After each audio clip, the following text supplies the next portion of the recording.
Hello, everyone, and welcome to our fourth webinar in our Asset Management Awareness Month series. My name is Kim Sager, and I'm the VP of Communications and Marketing. Before we get started today and I introduce our speaker, I'd like to run through some logistics. This webinar is being recorded and will be posted on our MPMA website and YouTube channel later this month.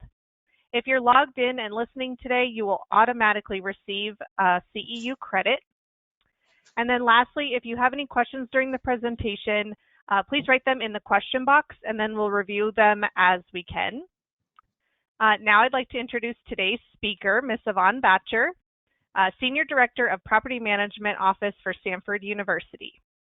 Ms. Batcher has held staff and management positions at research-intensive higher education, research and development, as well as commercial manufacturing organizations throughout her career in property management. Her credentials include a master's degree in education, certified property professional manager, and recognition as MPMA Consulting Fellow. She is an experienced instructor, having delivered training and education at many levels to novices as well as seasoned professionals. Ms. Batcher is an MPMA instructor of property management and certification courses and is a frequent workshop presenter throughout the U.S., mentoring and providing professional development guidance to individuals in property management and related fields is an activity in which she is keenly focused. A longtime active member of the National Property Management Association, she has held numerous positions at chapter, regional, and national levels, including national president. Yvonne is currently serving as MPMA's National Vice President of Administration. She is a recipient of the National Jack E. Griffiths Property Person of the Year Award, and most recently the Anders C. Anderson Lifetime Achievement Award in recognition of her contributions to the MPMA, the property management profession, and the broad spectrum of those she mentors. Yvonne, welcome and take it away. Thank you so much, Kim. It's great to be here today. And welcome, everyone. I really look forward to sharing some information and to hearing any questions or comments that you may have. So good morning or good afternoon, depending on which time zone you are. Today, we're going to be focusing on what we're calling essential aspects and keys to success in a COVID environment. Coincidentally, COVID, of course, is an underlying theme to a lot of the things we're doing. So really, this could apply in any type of an environment or situation that is kind of out of the norm of whatever we're calling our normal process. But taking a slightly different spin on looking at the combination of aspects from there.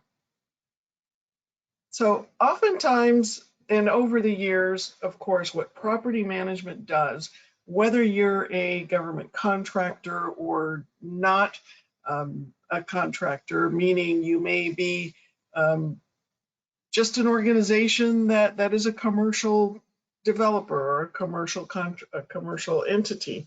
All of us are driven, all of our businesses are driven to some degree by various different compliance requirements. And the list on this slide is not intended to be all-inclusive, but it's typically the list of the types of documents, the types of resources, the types of what I call business drivers that affect how we do our business, why we conduct our business, and managing a property system that supports whatever combination of these compliance drivers we have to follow in a single stream for effectiveness is one of the challenges that we face. And for the vast majority of the time, we all tend to do that very successfully. Interestingly enough, as we all know, property management is so challenging. I consider it like a Rubik's Cube, right? Things are always changing, have to try and make things fit, but ultimately they come together and form some sort of a process, some sort of a puzzle, as what's delineated here, that comes together and becomes a value-added organization within your company or within your college or university or whatever the case may be. So we do always have these compliance drivers. They form the underlying, what I call the common theme or the common thread to a lot of what we do from a business operations standpoint. And of course, how they're applied is going to vary from place to place, from organization to organization.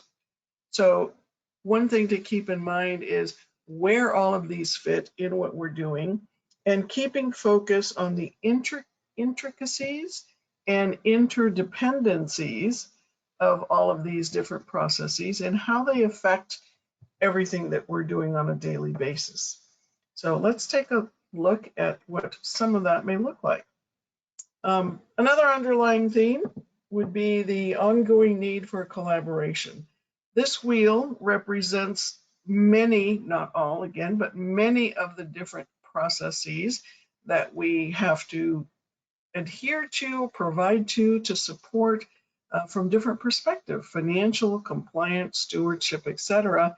And the spokes on the wheels actually are representative of the many different business units or departments within an organization that really need to interact. And over this last year, I think one of the biggest challenges has been that our routines obviously have been disrupted to many, many degrees, some in a very innocuous way, some in a very blatant, in your face, major change type of way.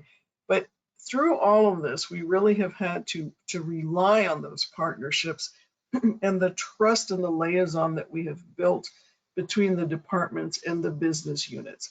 So that has continued to be, I think, at the core and one of the key elements that we have for continuing to do what we have to do. And the interaction between all of these departments, from the perspective that we're looking at things from, is where something, some issue, some scenario, an individual or a group of assets is what's the common denominator, and that's what's bringing up the scenario, the question, the issue, the process that we're all dealing with. So although the department may not be directly a quote unquote property management department, they interact for different reasons within the process of property management. So keeping those in mind and keeping those collaborations and adjusting how we communicate during this time has really been a challenge. A little bit different than just being able to walk down the hall and have a conversation with someone. But that's when we are very, very fortunate to have, for the most part, pretty great technology that has kept us all going. So I like to think of what I'm going to mention here next as kind of a Jenga type puzzle, right?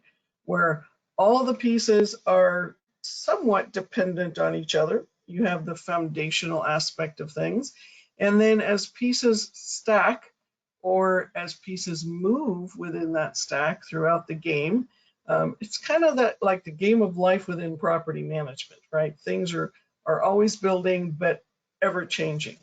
So the areas that are represented here in the darker blue shapes are intended to represent what we would commonly know or commonly refer to as the functional areas or the business outcomes of a property management system. From a PMSA standpoint, from a property management system analysis standpoint, they may be referred to as the elements of property management. And these are all essential business processes that must continue. We're not going to delve today into how you achieve all of these, but the fact that to some degree within your organization, all of these need to typically be addressed, be defined in your policies and procedures, be included in your communication and training. All of those aspects really form the essence of the core business process that is otherwise known as property management. Now, not that that isn't enough. In the last year or so, we've had these types of activities come to light. Not that they're necessarily new, because if you really look at the list, all of these things have existed. However, the framing of them, the prioritizing, the visibility of them, how we address them, how we manage within them, how we make decisions, how we let these topics such as diversity and inclusion and collaboration and leadership, reading people, understanding, having that emotional intelligence, to work with individuals. That has bubbled up to the surface, I think, even more so, given all the sensitivities going on, given kind of the major changes in how we work, the fact that we're all remote but yet connected, at least electronically. So the methods that we use to accomplish these things have somewhat changed. The fundamental requirements, or those in the darker areas, fundamentally the requirement to accomplish those has not changed, but how we do them, maybe even what decisions and who has authorities, is really what has changed. They're all interdependent, but our challenge is to balance the value and the risk associated with each of these to be sure that we're still accomplishing something in the way we need to. Some of it has been a little bit of trial and error. Some of it has been taking us out of our comfort zone. For example, I would venture to say most of us have been faced with having to make process change decisions in a much more accelerated fashion than we would have normally. And I would say sometimes that takes some of us out of our comfort zone. So again, just kind of taking that into context, and how do we still navigate through that and be successful at what we're doing? So let's explore a little bit, if we were to separate, if you will, those that are the business outcomes or the functional areas, and some of the things that we've had to take into consideration and change over this last year, and then we'll talk about the other grouping following that. So in looking at the functional areas of property, I've highlighted, and this is my interpretation based on our experience at Stanford, as well as feedback I've heard in interacting with a lot of folks over the last year or so. But those that are highlighted in red, I believe have been probably the most obviously impacted functional areas of property.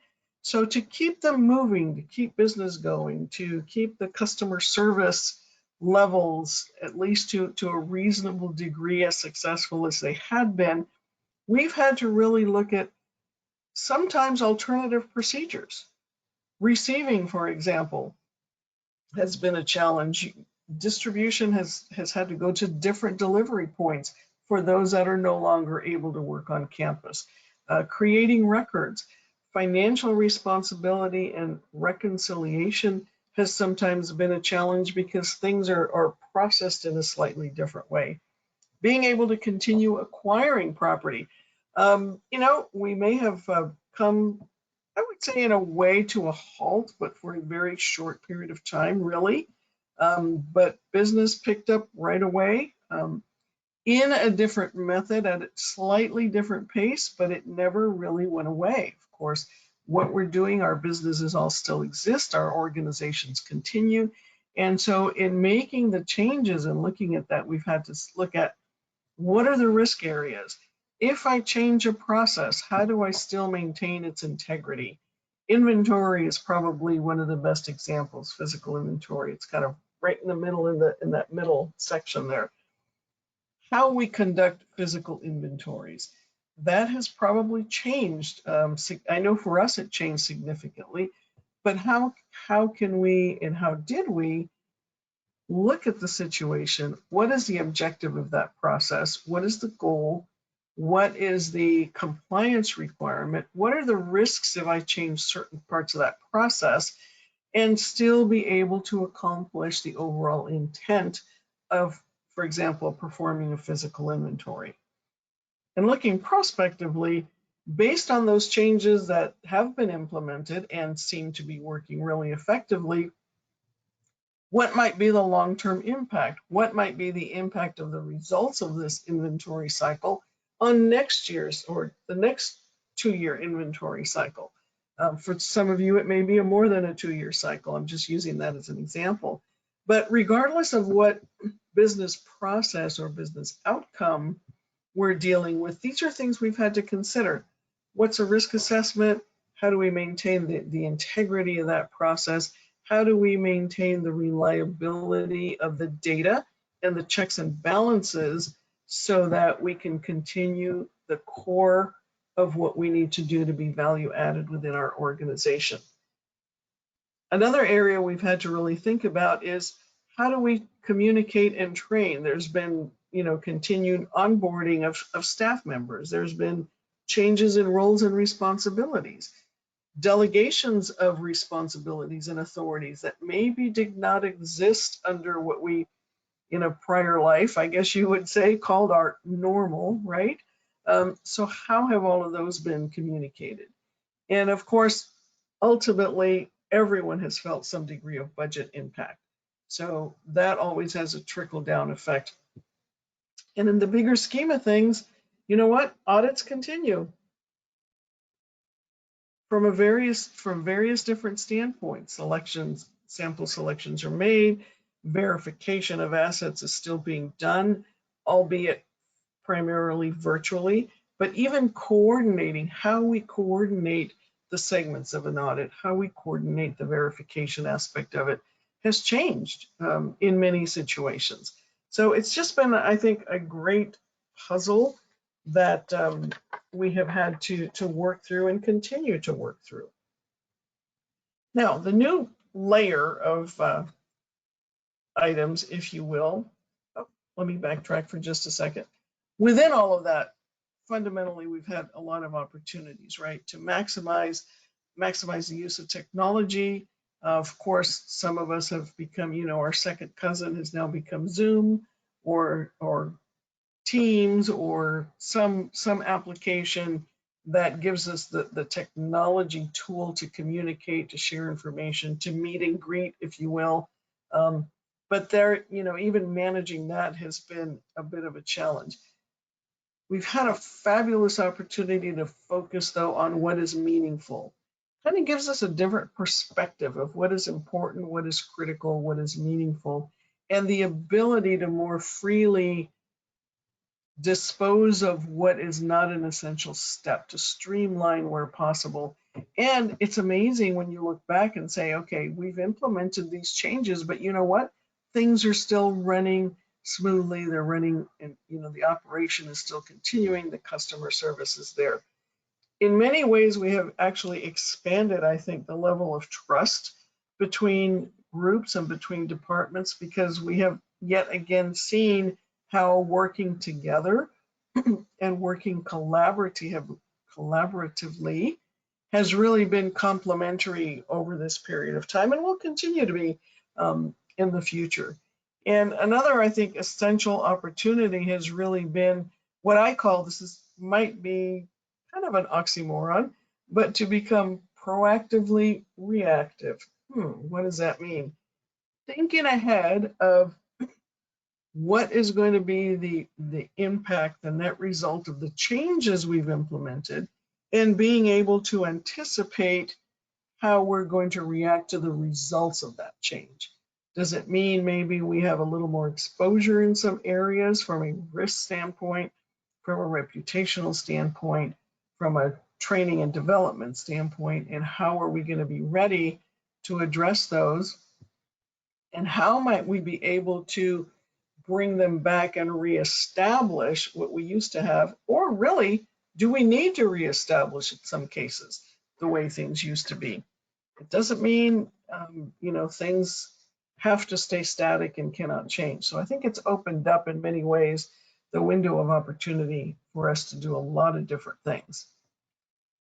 Looking at these other elements, what I would call then the essential aspects of leadership within the context of regulatory business processes, any type of compliance, any of those business functions that we talked about, acquisition, receiving, etc. So the new underlying portions of this have to do with these topics here.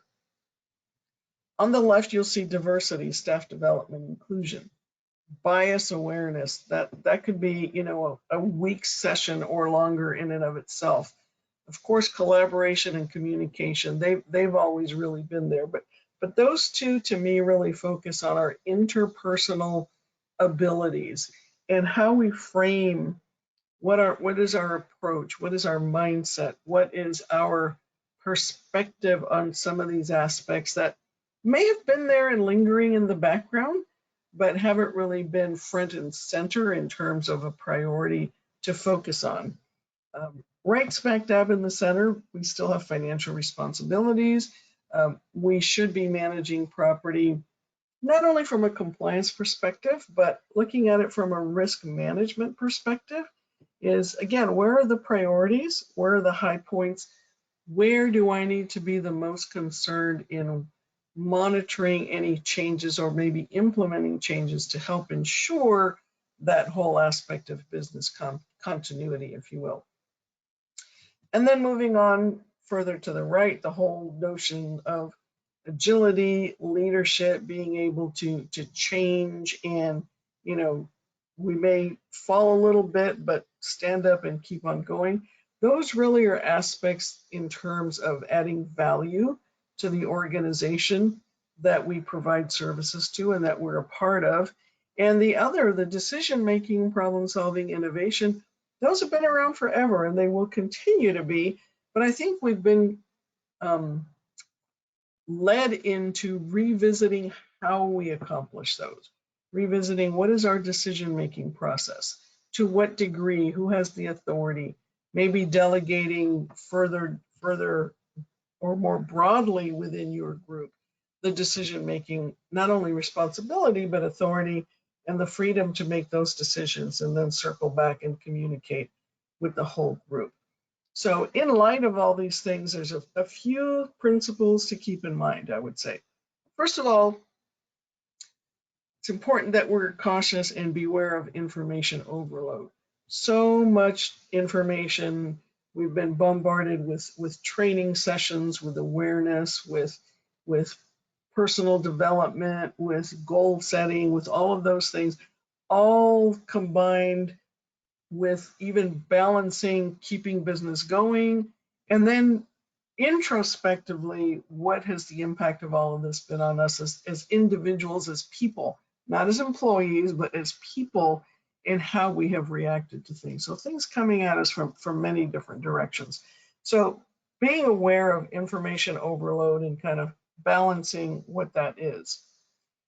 The value and the importance of what I refer to as soft skills. This is not to lower their importance or their value.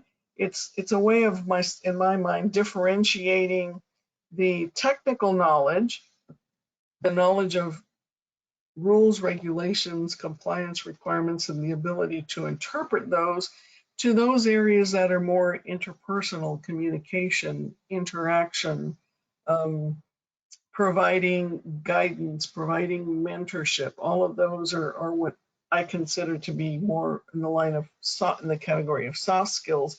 But that has always been important. But I think during this period of COVID and other similar situations, perhaps in the future, it's really going to be increasingly prominent in building those into everything we do and how we conduct business, how we do our work. The other is still having some level of caution when we're having to make rush decisions. Some things have had to change very rapidly. Some things we still have had the opportunity to step back, think it through, do a little bit of analysis. However, the whole notion of analysis paralysis, which was a term from way back in the day, really has kind of made its presence known and the need to not react in that way. So being able to make quick decisions, reasonable decisions, knowing and feeling more comfortable with the fact that we have enough information to go forward, and then maybe looking back and reestablishing a process and reestablishing some level of consistency, because for a lot of individuals, having that degree of consistency is really valuable. That's where they identify their performance comfort zone, if you will. So all of these things meld together, I think, to start forming that whole element of being able to put us in a position to continue to be successful. So taking this to a little bit more of an individual personalized level. I would say these are some really great principles to abide. And all of these are, I would say they're not my unique ideas, but it's a conglomeration of different information. Some I've experienced, some I have listened to and heard, some I have witnessed and observed in others, and wish to emulate to a greater degree. But on a more personal level, I think some keys to success are really the ability to empathize, however, still keeping that objectivity in mind, right? So in a management or supervisory position, or even an individual contributor, empathizing with your coworkers. We have a lot of different things going on.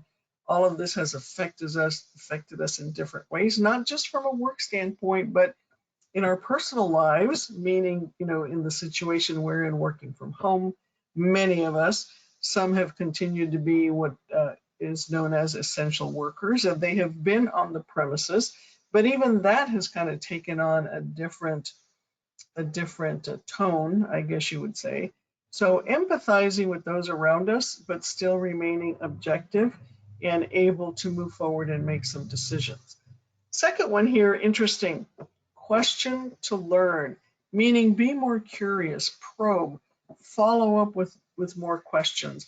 And this applies whether it's in a communication aspect, or it could even be solving a problem that is compliance related, solving a property related situation or scenario that has come up, maybe that hadn't existed before.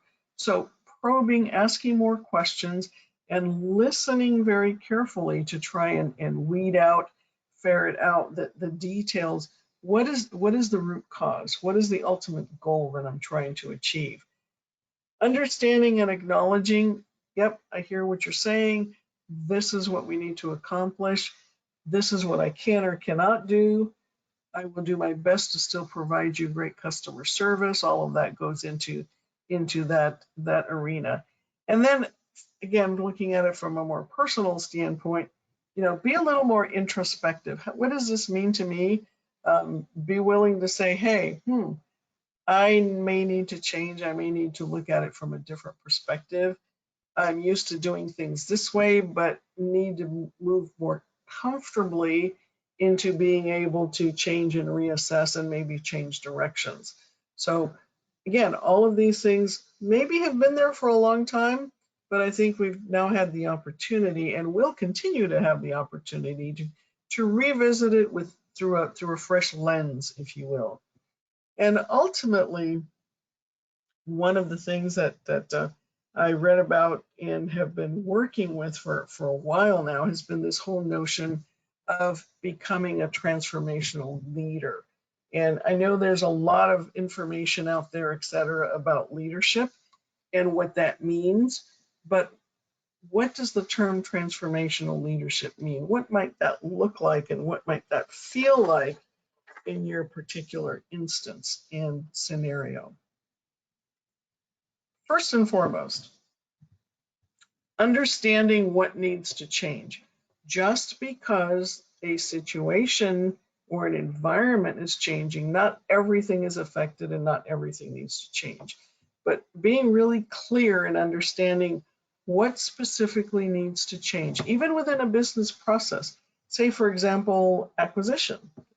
Not everything may need to change about that process, but perhaps what needs to change is maybe a delegation of authority in terms of approvals, maybe the ability to drop ship things or pieces of equipment to an individual's home versus to their office location, the ability to even take equipment off-site so you can continue working from home.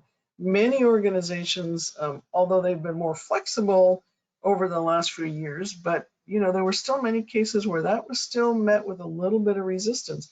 Interesting how those barriers kind of dissolve when you're faced with a different situation. So understanding what needs to change within a process. Maybe it's just one little step that's going to help smooth the line for everything to happen. What are the priorities? Where can you, with the change you're implementing, where and why can you have the best impact, and how is that change going to be sustainable over the period of time that it's going to be in place for. Next would be able to stimulate the intellect. And this sounds, very auspicious, but really it's all about putting forth what ifs. What made you think of that? Help me understand how that is your perspective. How does this benefit the situation? What are the options? What would happen if we do XYZ? What would happen if we don't do XYZ? What are the risks? Why should we do this? Who needs to be informed? So thinking more in terms of what is the kind of background analysis that goes on in our mind, coming up with ideas, being a little more creative, understanding and researching sections of the regulations that maybe we didn't deal with directly before. So all of this really is part of, as a leader, both as an individual contributor, a manager, a director, whatever role you're in, that's really irrespective of being able to apply all of these different characteristics, I guess you would say, in terms of transformational leadership. But I love these concepts. I think they're really valuable, and they can apply to any of us, whether we're novices in property or have been what I would call a seasoned professional. It's been very enlightening thinking of it in this way. The next aspect of it would be to encourage inclusive participation. So there's several different aspects to this. One of it may be, obviously, first include making sure that everyone has an opportunity to participate. Okay, that's kind of a mechanical process, but part of this inclusive participation is welcoming different perspectives, welcoming various different opinions, being open to suggestions. I know, historically we have thought, oh, we're brainstorming on XYZ topic. It goes a little bit beyond just the mechanics of brainstorming, but really being open and providing a safe environment, or an environment where anyone's encouraged to bring forth ideas. And relative to property management is, those that are hands-on in the process are always going to be important contributors in terms of changing, improving, highlighting areas that maybe could be done a little bit differently, and including individuals, those that are new to the process, those that have been around for a while, looking at inclusivity from, a gender, a race, a, ethnic background, from all of these aspects. Everyone brings to the table a different lens, a different perspective. So encouraging that participation and seeking it out from those that may still be a little bit resistant. This is interesting. I've seen this really effectively be at the forefront at management meetings, at strategic planning sessions, at working sessions in planning something as, what is our schedule going to be for next week? So it can apply at pretty much any level in any process that you're doing. Kim, we still have a few more things to go through here. Do we have any questions yet? Just checking in. Nope, you are good to go. Okay, great. So another aspect of transformational leadership, being a transformational leader, is to have a confident presence without being overbearing. And I would say this boils down to one thing, and that's attitude. Attitude, approach, communication, but attitude is really kind of a fundamental principle here that applies in this case. How we present ourselves, and even on online, even our online presence, really this affects it. So we may feel we're protected by being kind of behind the scenes, behind the camera, if you will, but our presence shows through. It shows through in those that are on the other the other end of the camera, the other end of the lens, if you will. So, again, being confident, knowing our information, identifying the risks, being articulate in terms of what things are happening. Hey, this is the status. These are the risks. These are the areas that, it's fine. We can manage. It continues to go. Identifying areas that need escalation, perhaps. All of those things come into play. And doing so, knowing what the steps are, knowing what the ultimate objective is, and being understanding enough to work within some of the limitations or things that are influencing or affecting our processes. Next would be to be proactive and adaptive. Think ahead, stay ahead of the game, be flexible, be willing to try new things, be willing to adjust. And even if something is prescribed, so to speak, within a regulation or within a contract, specific duties and responsibilities have been delineated, we still can be adaptive in how we accomplish those for any given process.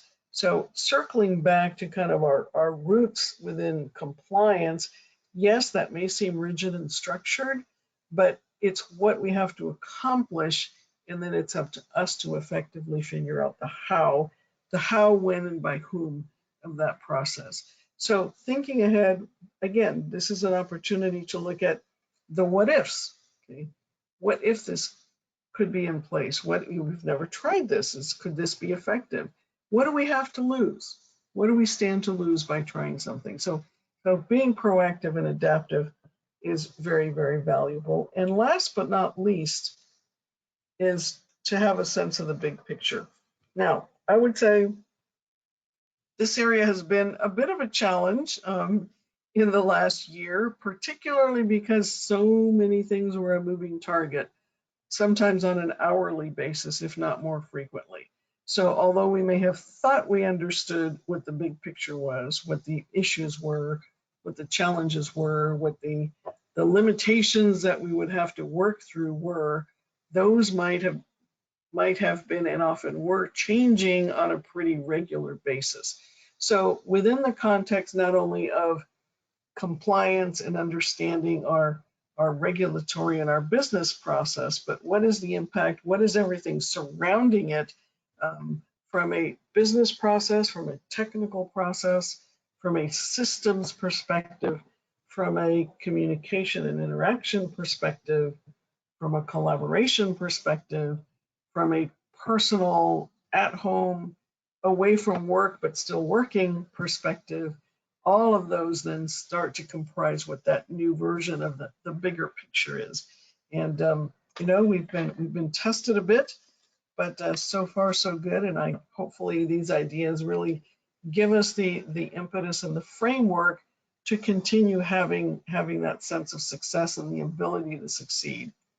So looking kind of in a slightly different framework. So I call this the unexpected test from COVID. This happened. One day we were at work, get a notification, hey, pack up your bags, you are working from home effective like yesterday. So, things, although they may have been on the horizon, when the reality hits the fan, that's a whole different story. So I think it put us in a position where it's like, what do we do? What decisions do we have to make? How can we be creative about how we're doing? What impact is this going to have on our customer service? So we really had to kind of stop for a minute or two or three, stop for a brief time, think about where we are, reassess, how are we going to move forward? For how long can something be suspended without having a significant negative impact? How do we work through all of these? So it really, what path were we going to take at that point in time?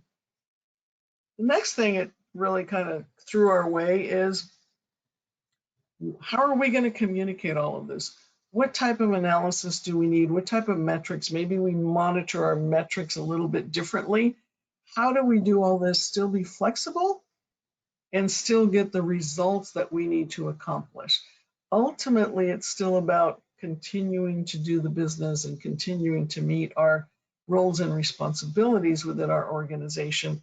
But how can we do that coming at it with just a slightly different presence and a slightly different frame of mind?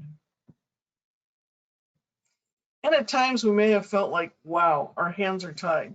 We can't do this. We've been told you can't go to campus. You have to shut down. In our case, we had to close down, for example, our surplus sales operation. We're not, that phase for right now is not an essential process.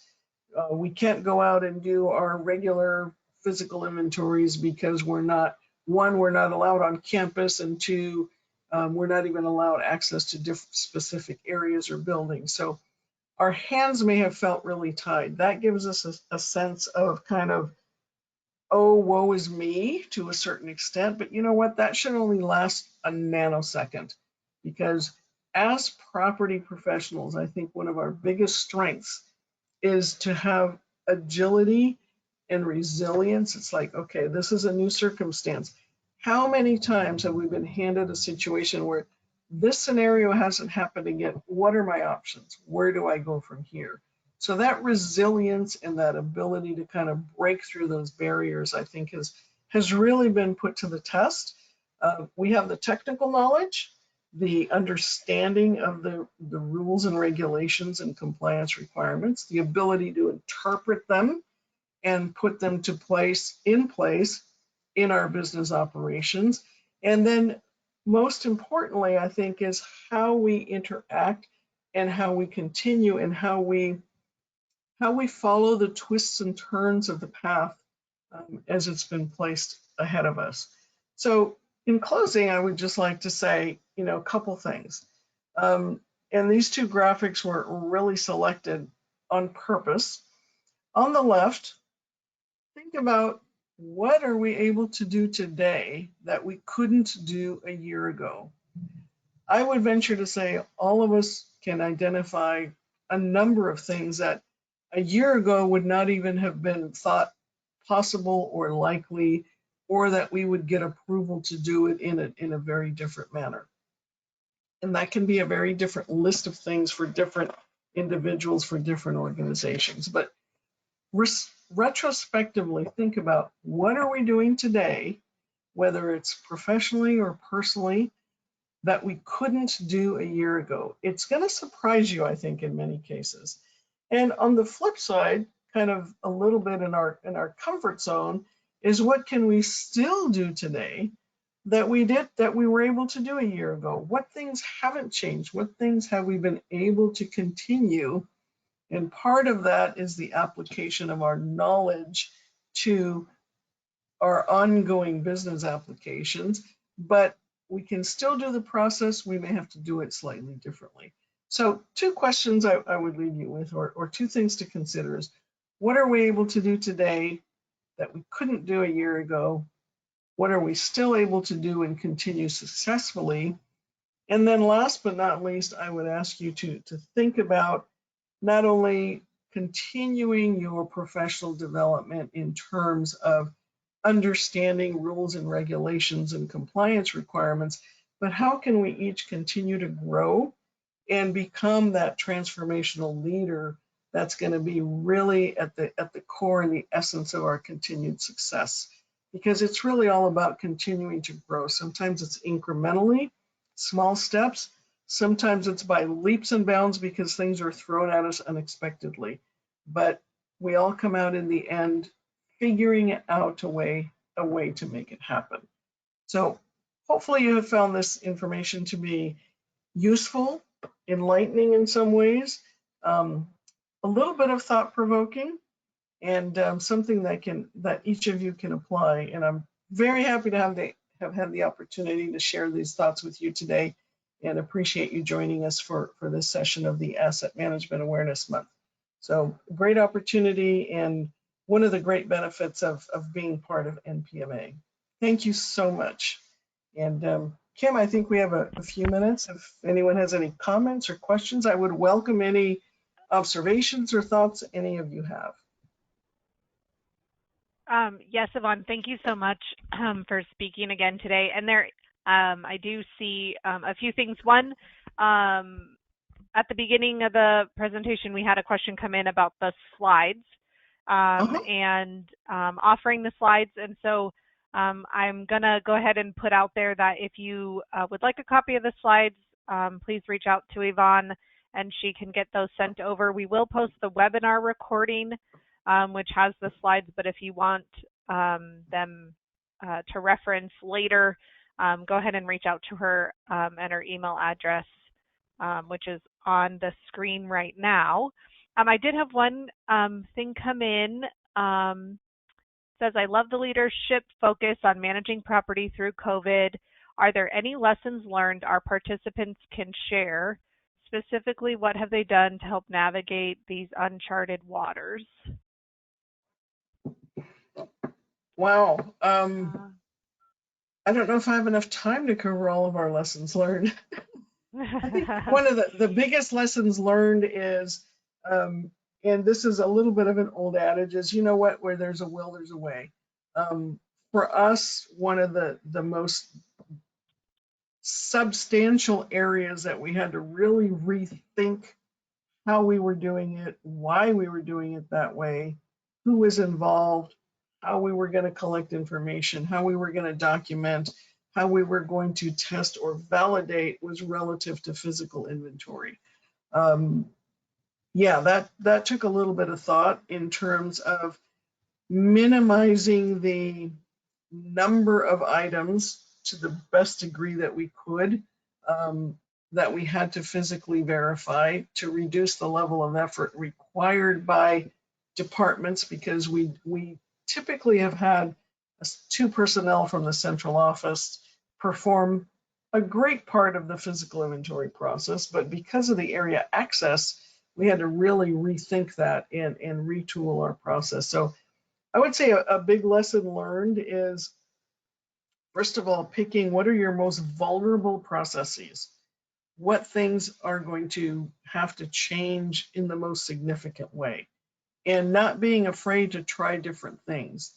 Throw out there different scenarios. We probably went through, I don't know, 8 or 10 different possibilities of approaches. And of course, it was not a one size fits all, because each school in our area, each school or each major department, or in a corporate environment, each division has its own different personality and needs. And I'm sure most of you can relate to that. But that was probably one of the biggest lessons learned. Another, I would say, is understanding kind of the behind the scenes impact and how individuals were personalizing, or how things were affecting them being away from the office and having to manage and multitask, especially those that had that were caregivers for other individuals or had small children. How do you juggle all of that? So prioritizing and all of those aspects, I think, were lesson learned. Last but not least, I would say lesson learned is know your craft. I know we've been advocates of that for years and years. It's like, know your business, understand the compliance requirements. But I mean, even in this case, it was even more important to be able to articulate the reasons why something had to be done, time frames, et cetera. Maybe be flexible in terms of, hey, usually our receiving process is documented within 24 hours. Well, you know what? Maybe now it's going to take 48 hours or 72 hours. So stretching some of the processes while still managing the level of risk. So kind of a little bit of a long answer, but those are things that really come to mind as kind of lessons learned. Yeah, those are great. And I think, too, we can continue some of these conversations of lessons learned and sharing knowledge through our social media, our Facebook pages, or LinkedIn, and our online community through our MPMA website are all good places. I encourage everybody to continue these kind of lesson learned conversations. There's a couple more questions that came in, Yvonne. Sure. One is there any direction on how to manage base support items issued to employees while working remote from home? Oh boy. Wow. Yeah, that has been a little bit of a challenge for us because we saw there were directives that came out from the personnel office, then departments had their own interpretation.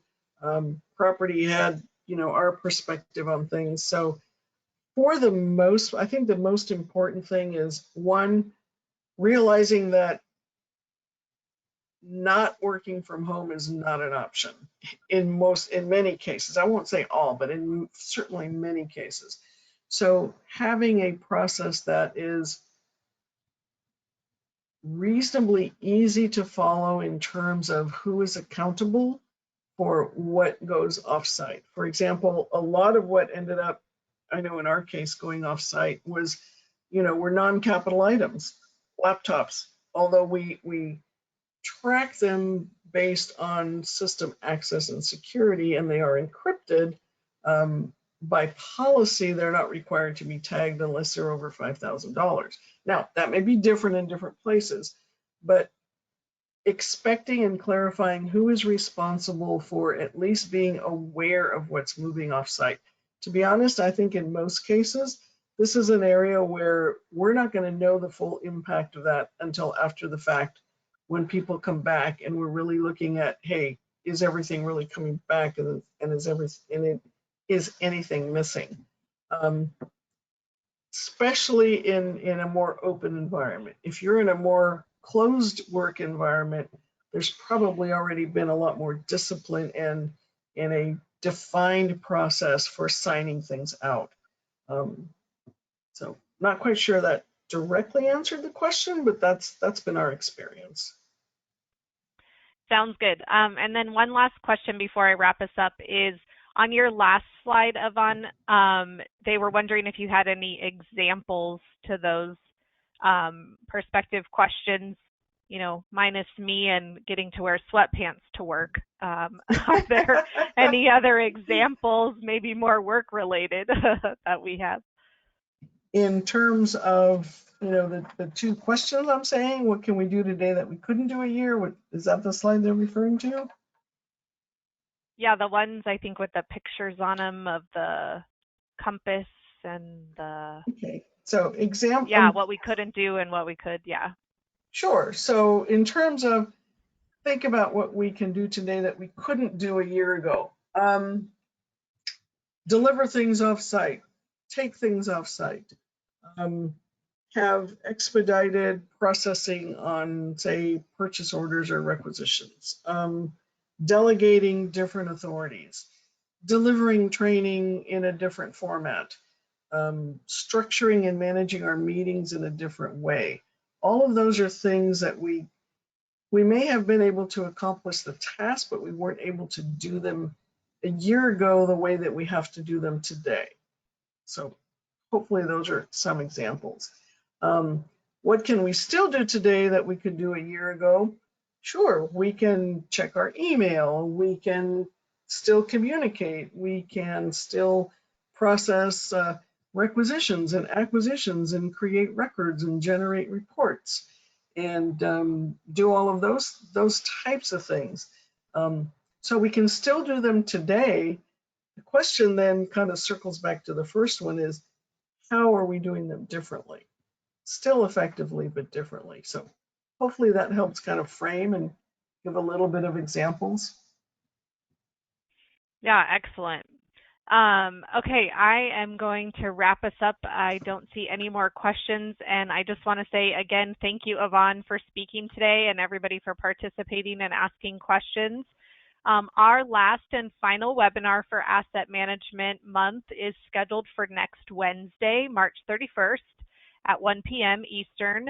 Mr. Peter Collins will be presenting Modern Government Property Management Systems. There's still time to register for the webinar if you head over to our MPMA website under the Asset Management Awareness Month page.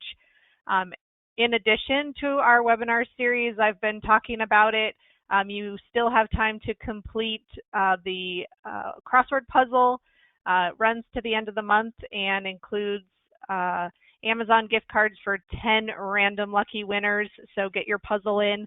And then there is also still time to order your MPMA exclusive face mask and support the MPMA Foundation. The money's going to a great cause. The face masks are $15 and shipping and handling, and then it's delivered directly to you probably about mid-April timeframe once we close the fundraiser. And then again, you can find all this information on our Asset Management Month page. And I hope everybody has a great rest of your day and week. And again, Yvonne, thank you so much. Great presentation today. You're very welcome. Thanks, everybody. Have a good day. Bye.